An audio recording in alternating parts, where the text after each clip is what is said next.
అస్సలాము అలైకుం వరహమతుల్లాహి బర్కాతుహు. ఈరోజు నేను తిరుపతి పర్యటించాను.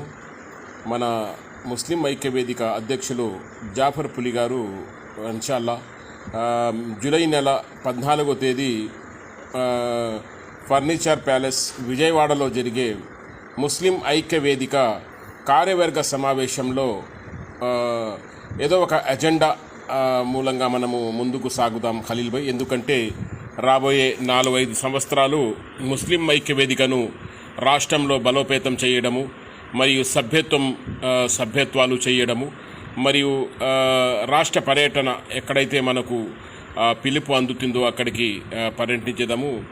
ఈ సందేశాలపై కొన్ని పేపర్స్ మరియు డేటా కార్యక్రమాలు ఈరోజు తిరుపతిలో ఇన్షాల్లా జిరాక్స్ మెషిన్ల ద్వారా అక్కడి